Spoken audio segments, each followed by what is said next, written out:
here. So You already did some field works and stuff. So where have you been? I have traveled a lot in Hokkaido, to Abashiri, to Shiraoi, Birkakotan,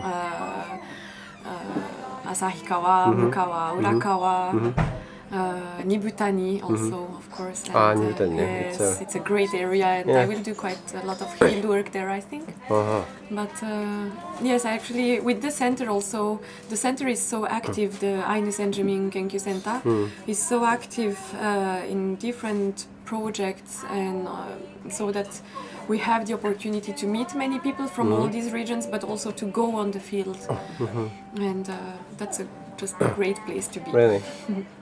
Do you see any similarity of Ainu culture to other those people in Europe, for example, Sami people? Or?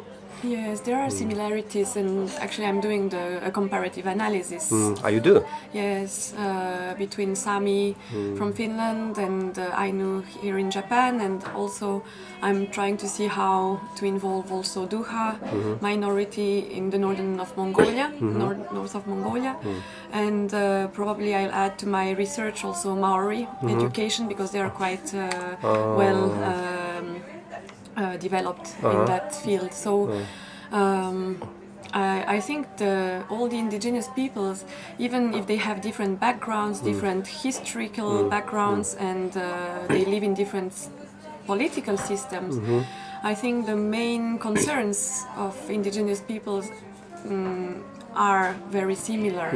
Education, keeping the language alive, keeping traditions and transmitting the culture. So, and then there are of course many other concerns about rights and land rights, etc. But I'm more concerned about the culture now. So, how you can explain the situation of Ainu people here now? Kind of big question, sorry. And what kind of stage we are to keep their culture or develop their culture?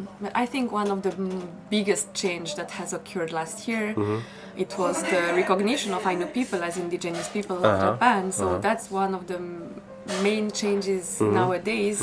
And from that point, I think Ainu culture and Ainu people can begin to somehow come out and realize, be conscious of their identity, and many projects on the national and local level have to be implemented as the one from education.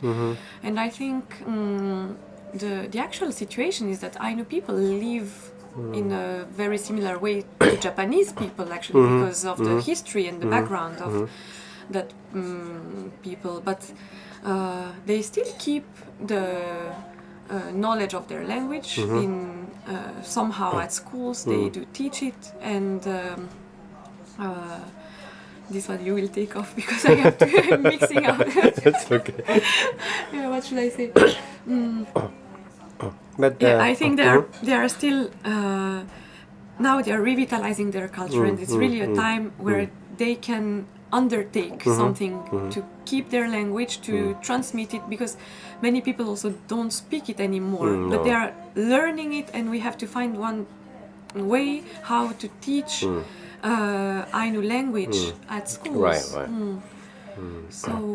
So you think we already took an important step toward developing that system or organization anyhow to keep their culture? I think the big step was to recognize Ainu people as indigenous peoples. Now it's step by step. I think there is no big step that can be made, because it takes time, and you have to first. There are no teachers, many teachers of Ainu language, so it's not enough, and we have to teach teachers to be teachers. And we don't have any teachers, right? There's very few. But there are. There are. Really? Yes. And many people think that there are no more Ainu people, but there are, and there are different. We were talking with a friend the other day, but there are different Ainu people as well. There are some that are conscious of their identity, some that are not conscious of their identity, some that are half Ainu, some that are saying they're Ainu, some that don't say, that are hiding their identity just because of some discrimination reasons. So there are many levels of being Ainu and many different kinds of identities, and I think that's nowadays picture that we can have. And I think when we think about Ainu people, we have a lot of stereotypes. Yeah, we But do. they are living the 21st century's life, and on the other hand, they are trying to revitalize the knowledge of their ancestors and some kind of handwork and ceremonies and rituals and revitalizing the language. But next to that, they live the nowadays life of every Japanese person. So I think they are also evaluating with that, and we have to take that, of course, into consideration, not to make the stereotype. But it's a nice way to keep tradition as well. Oh, so could you try some of our Ainu language? So first of all, maybe Irankarapte. Oh, yeah. That means nice to meet you, hello. And yeah, maybe that's for now. Rirai Kire, thank you for listening to this. And at the end, maybe I will say Suyun Karanro, but not for now. But that's really amazing, for us, because we don't know much about the Ainu language. So now here you are, and you can speak. No, I don't speak. I have a friend or a few friends that can. They don't say they speak, but I believe they could speak because they are really good in Ainu language. But through them and through my colleague, I can learn a lot. So I just know a few words for now. I hope learning more, and I hope we can begin to communicate in Ainu language. That would be one first step to revitalize the language, for example. So we do sometimes send messages in Ainu language as well. Okay, well, so now could we talk about the life here? Do you enjoy your research work here? Very, very much. Actually, I like Sapporo very much since the first day I arrived here.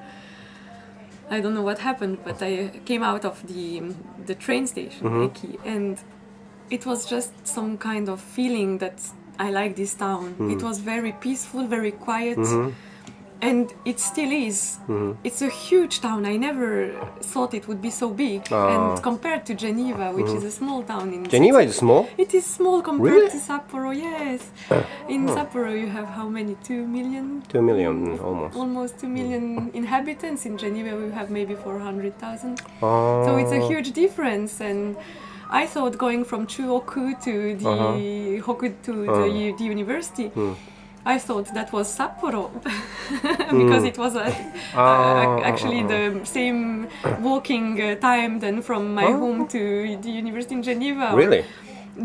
Going from one part or the other to the other of the town. But actually here I discovered going to Maruyama Koen that from above I saw the huge city. So, but you don't feel it when you live here. And that's what I like in Sapporo, because there is a lot of nature. People are very kind and very, how do you say? They welcome you in a very, very nice way.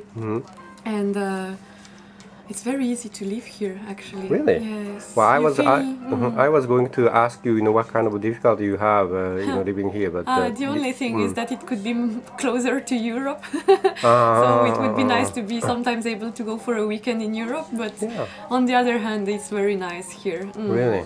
Yes. Well.